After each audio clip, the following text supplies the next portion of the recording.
busca de uma criatura que deixou uma montanha de vítimas para trás. O perigo maior pode estar na estrada para se chegar até lá.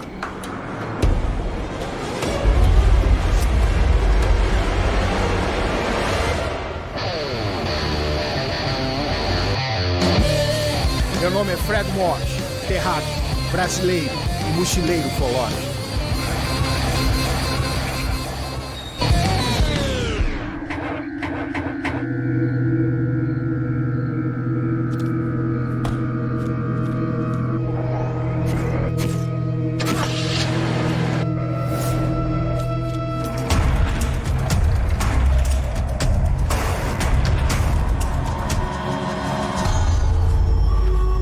Eu e minha equipe vamos colocar o pé na estrada em busca de diferentes fenômenos extraterrestres.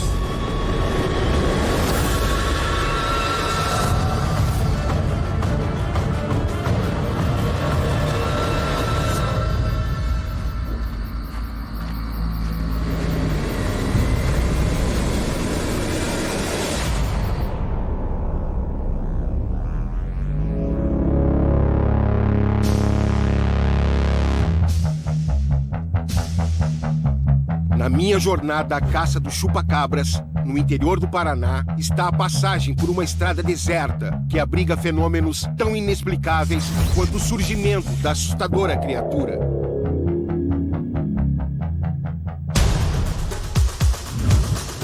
Uma estranha neblina na divisa de Santa Catarina com o Paraná, precedendo fenômenos ufológicos, além da espetacular caçada de 20 anos em busca do verdadeiro chupa-cabras.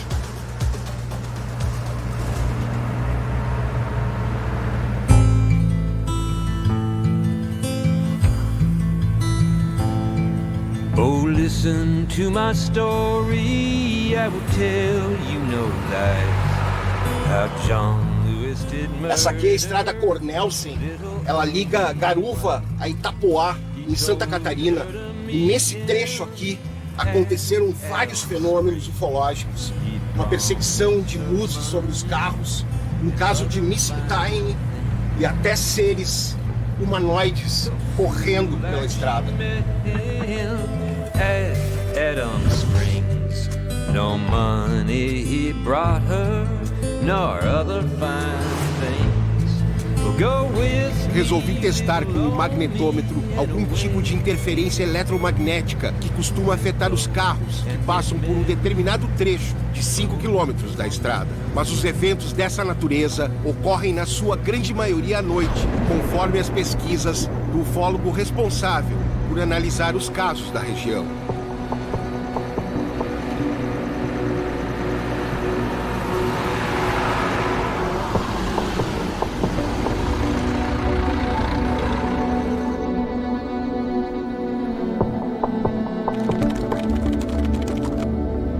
Nós temos aqui relatos de testemunhas de mais de 50 anos, né, de avistamento de objetos estranhos. Objetos esféricos, objetos em formato de charuto, objetos triangulares, esferas de luz ou objetos grandes, até do tamanho de um ônibus, entrando e saindo do mar. Mas o que mais me chama a atenção são as naves triangulares.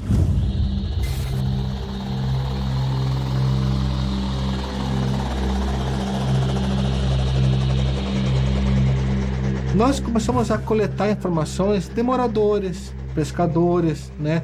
E uma coisa nos chamou a atenção. Todo mundo relatava avistamento de OVNIs, de fenômenos estranhos, de luzes, mas citavam especificamente em um determinado ponto da estrada, junto à divisa de estado.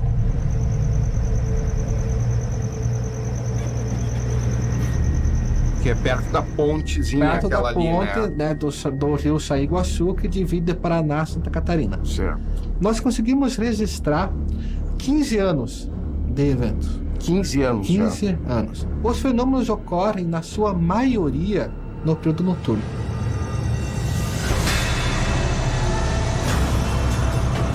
Esferas luminosas e perseguem os veículos. Muitos deles sofrem de pane elétrica. Rumo ao local dos ataques do chupacabra do Paraná, uma única pergunta parecia existir na minha cabeça. A estranha neblina localizada na divisa dos dois estados seria fruto do mesmo fenômeno extraterrestre? Durante nossas investigações, conhecemos uma família em Campina Grande do Sul que estaria avistando objetos voadores não identificados. No dia 11 de julho, fomos convidados a participar de uma vigília e por 2 dias consecutivos filmamos um desses objetos.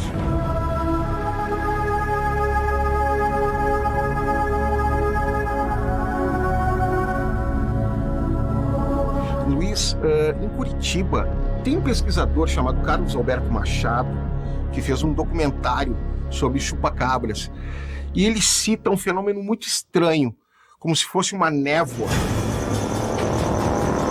E eu ouvi falar que existe também esse fenômeno ocorrendo por aqui. Sim, ocorre. Ele já foi testemunhado na BR-101, próximo ao município de Garuva, né? Na estrada que liga Garuva a Itapoá também há registros. E temos algumas testemunhas que relataram essa estranha neblina na estrada Cornélio. Essas névoas, essa neblina, né?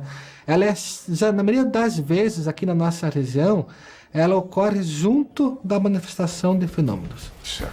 Então, ou antes ou depois. Em 1997, o Brasil foi palco de estranhos ataques a animais. E o suspeito predador desses ataques foi rapidamente denominado de chupacabra. Casos similares vêm ocorrendo em países sul-americanos, estarrecendo populações, peritos e pesquisadores. Em 96 teve o caso dos chupacabras em Porto Rico, e daí à medida que o tempo foi passando, particularmente eu confesso que eu não fiz a relação com OVNIs naquele período, né? Mas no final de 96, começo de 97, os casos começaram a acontecer aqui, próximos a Curitiba, né, onde eu morava. Cerca de 25 quilômetros na região Campina Grande do Sul, Quatro Barras, várias cidades pequenas, né? E aí eu pensei, eu tinha a obrigação de dar uma checada e verificar o que era, né? Bom, a princípio eu procurei a chácara que tinha aparecido na imprensa e eles não estavam permitindo acesso a nenhum investigador, nem repórter, nem nada.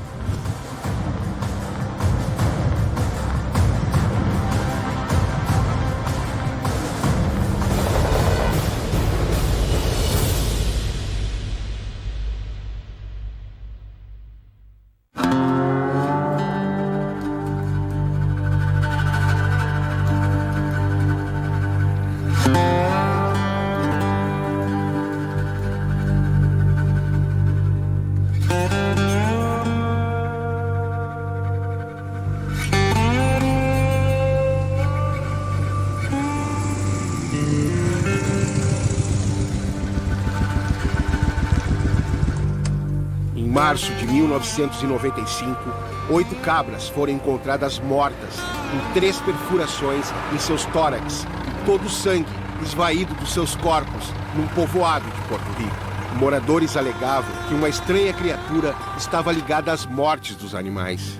Poucos meses após o primeiro ataque, o fenômeno se repetiu em países como o México, Rússia e em muitas propriedades de chacreiros do sudeste e sul do Brasil.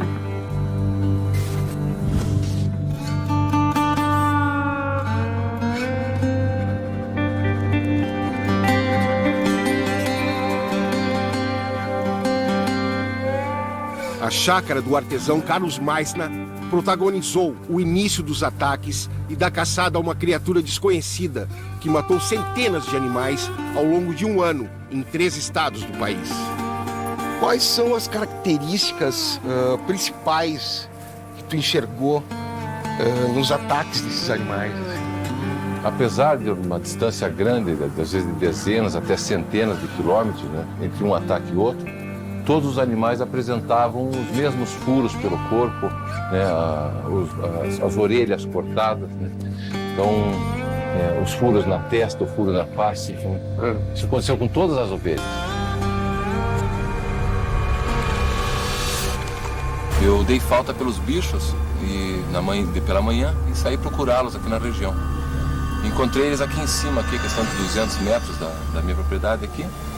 Mas encontrei eles já bastante machucados, né?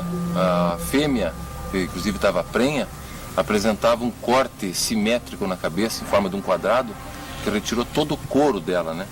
e a ausência das 2 orelhas. Pouco tempo depois, começou a acontecer o mesmo tipo de morte com os animais dos meus vizinhos, por exemplo.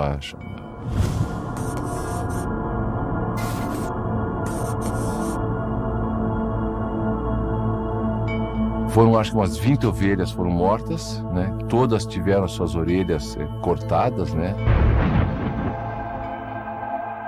Inclusive essas orelhas foram encontradas depois, acredita-se que regurgitadas. A princípio, eu procurei a chácara que tinha aparecido na imprensa e acabei encontrando a chácara do Carlos Meias, né? Quando ele soube que os meus animais tinham sido atacados, ele veio aqui comigo, veio ver os animais, tudo. E constatamos que é exatamente o mesmo tipo de ataque. Inclusive uma das ovelhas, que faltava esse osso do fuço. Todas as ovelhas, principalmente as ovelhas que foram atacadas, apresentavam 3 perfurações na face, que era uma na testa e uma em cada lado do focinho. Que eu acredito que era uma maneira do animal pegar e derrubar a vítima, né? E além das perfurações, a falta de sangue, que era uma coisa muito esquisita. Uma hipótese que nós trabalhamos, depois que concluímos toda a investigação, é que o sangue estava presente, mas ele não estava sendo visível. Estava presente, mas a parte vermelha não. A parte vermelha é onde está a proteína, onde está o ferro, onde está toda a parte que é rica. Eles separam a parte vermelha do plasma, que o plasma nada mais é do que a água, né, que a gente tem no corpo. Eles perceberam que as fêmeas, elas estavam sendo atacadas e os machos estavam sendo deixados de lado, né? Provavelmente tinha a ver com o hormônio, no caso o estrógeno, né, que é feminino.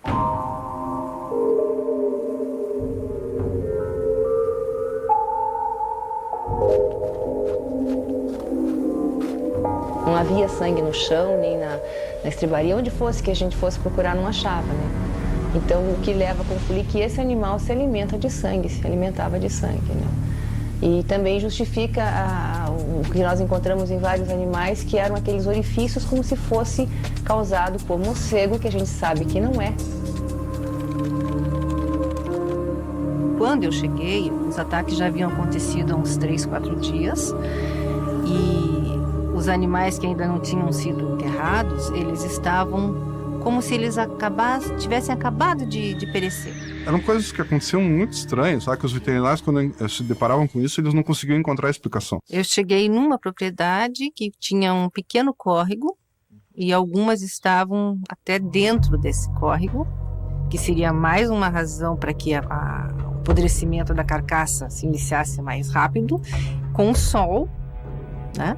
E elas estavam intactas. As árvores repletas de urubu, mas dezenas de urubu, e nenhum descia. Ficaram semanas nas árvores, ali umas 2 semanas, e os animais mumificando no pasto, nem os vermes da decomposição se manifestavam no corpo.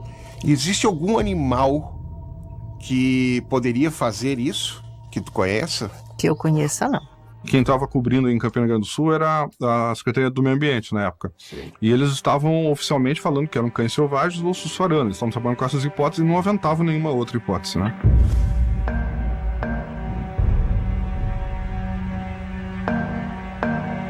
A suçuarana normalmente ela caça para alimentação, né? O cão selvagem também. Se bem que o cão às vezes ele ataca aleatoriamente, mas eles quando atacam, eles atacam a anca, a parte de trás do animal, né? A parte traseira. Porque o animal quando agarra, ele rasga a pele, rasga o couro, rasga a carne. Tipo, lacera. Exatamente. Isso era um corte, isso não poderia ser um ataque do animal silvestre, provocar aquele tipo de ferimento.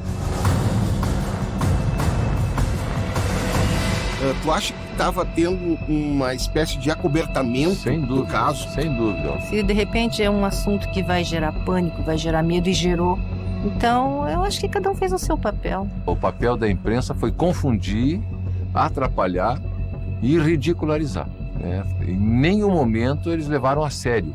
Para você amontoar os bichos, você tem que fazer isso com os braços. Né, com boca fica difícil, né? Você vê uma suçuarana separando um bicho em cima do outro, né, com a boca.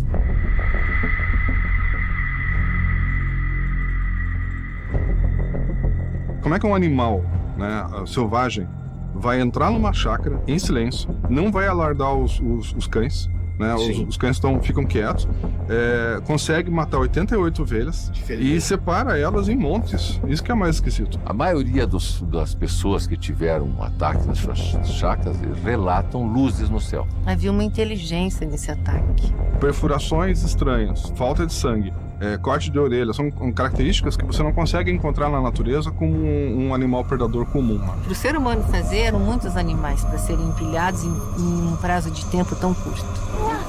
Dá uma chave. Olha uma chave. Vamos pegar ele aí. Ele tá indo pra esquerda agora. Ele vai aparecer de novo, tá indo pra esquerda. Aumentando.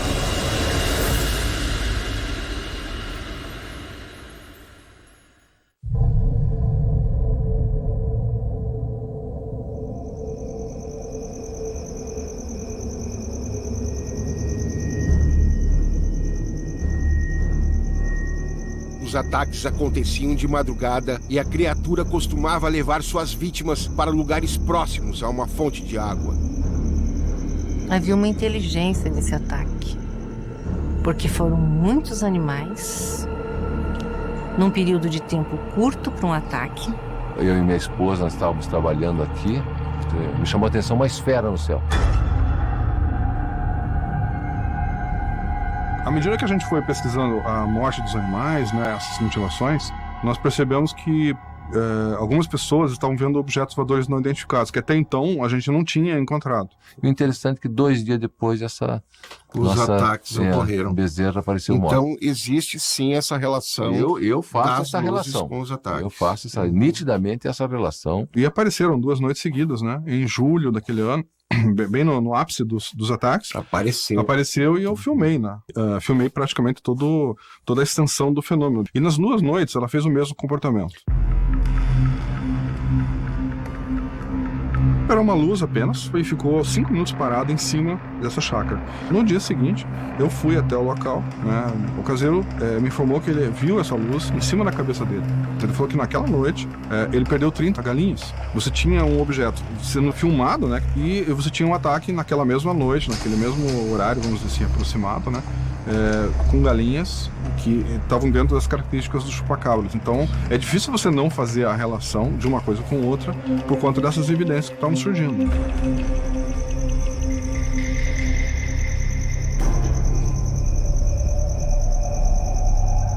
Foram várias pessoas que viram, né? Algumas participaram de caçadas, inclusive, tentaram capturar essa criatura. Batia muito com as características de Porto Rico, né? Que era um animal peludo, né? Grande. De 1 metro e pouco de altura, de pele escura. Ele tinha arestas na parte de trás do corpo dele. Olhos grandes, né? Avermelhados.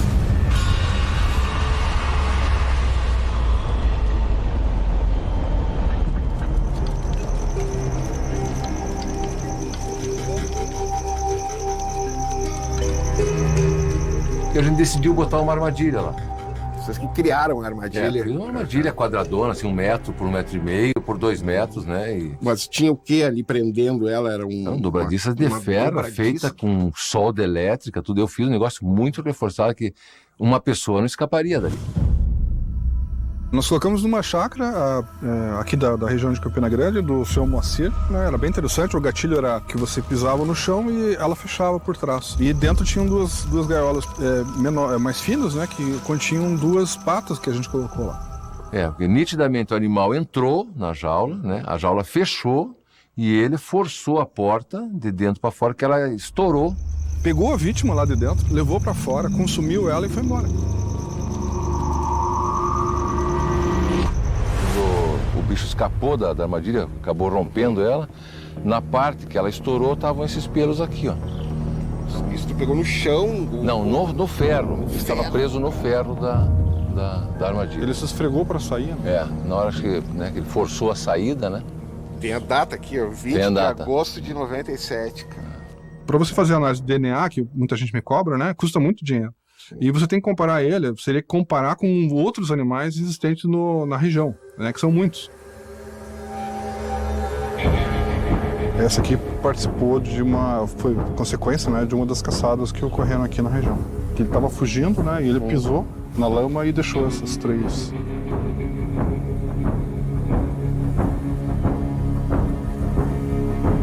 pegadas não foram identificadas por biólogos especialistas em pegadas, né, que eu levei e eles não conseguiram identificar. Eles chegaram a comparar a princípio com anta, que também tem 3 dedos, né, mas a da anta ela é mais próxima um dedo do outro, e esses dedos eles eram mais afastados.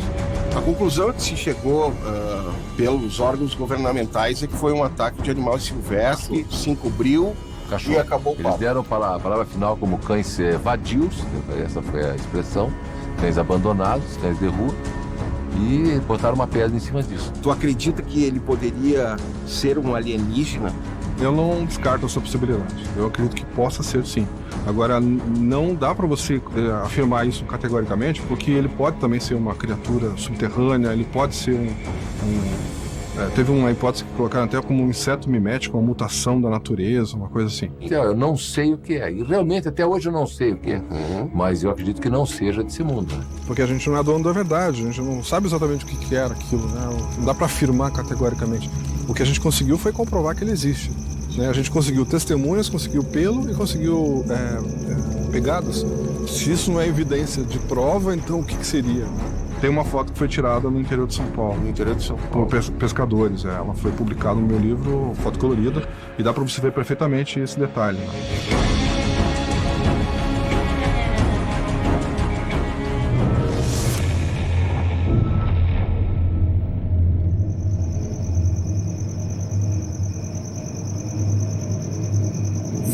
Anos depois, eu tô aqui no local do primeiro ataque de chupacabras aqui na região de Campina Grande do Sul, no Paraná. Tô apontando minha câmera night shot diretamente pro mato. Vamos ver se eu dou alguma sorte aqui.